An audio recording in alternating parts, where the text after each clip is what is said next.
বান্দা তার সাধ্যের সবটুকু চেষ্টার পরে নতজানু হয়ে যখন বলবে হাসবুনাল্লাহ, আল্লাহ তুমি আমার জন্য যথেষ্ট, নি'মাল ওয়াকিল, তুমি আমার শ্রেষ্ঠ অভিভাবক, তখন তার কি দরকার না দরকার এটা ডিল করে স্বয়ং আল্লাহ।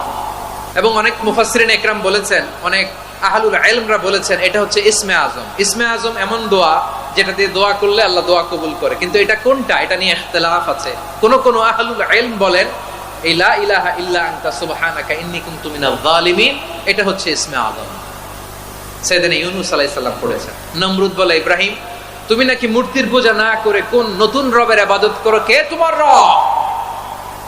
সাইয়েদনা ইব্রাহিম বললেন, রব্বি আল্লাযী ইউহয়ী ওয়া ইউমীত, আমি এমন রবের ইবাদত করি যিনি জীবন দেন, যিনি মৃত্যু দেন।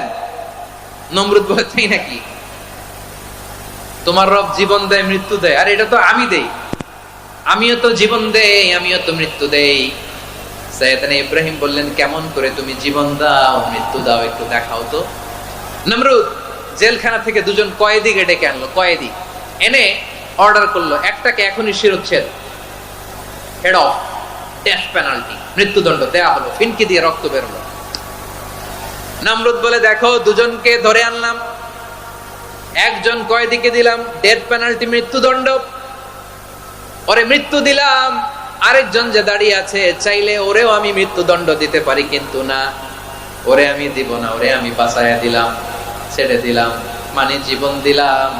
দেখো ইব্রাহিম, তোমার চোখের সামনে একজনরে মৃত্যু দিলাম আর একজনরে জীবন দিলাম।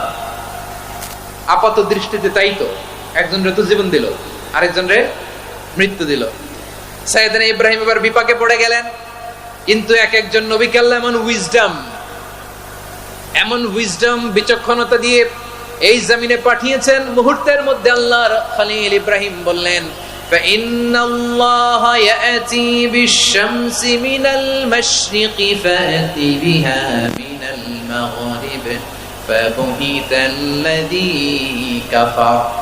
আল্লাহর খলিল ইব্রাহিম বললেন, নমরুদ বুঝলাম তুমি জীবন দাও মৃত্যু দাও দেখলাম, কিন্তু আমার রব আমার আল্লাহ প্রতিদিন সকালবেলা উষা লগ্নে ওই পূর্ব দিগন্ত থেকে সূর্যটাকে উদিত করেন, সাঁঝের বেলা, বিকেল বেলা, কুথুরি লগ্নে, সন্ধ্যা বেলা ওই দ্বিপ্রহরের জল জলে সূর্যটাকে পশ্চিম দিগন্তে ডুবিয়ে দেন। মানে সকালবেলা পূর্ব দিক থেকে উদিত করা সূর্যটাকে পশ্চিম দিকে বিকেলে তিনি ডুবিয়ে দেন। তুমি যদি পারো ওই সূর্যটাকে পশ্চিম দিক থেকে উদিত করে পূর্ব দিকে ডুবিয়ে দাও। সুবহানাল্লাহ পড়বেন না?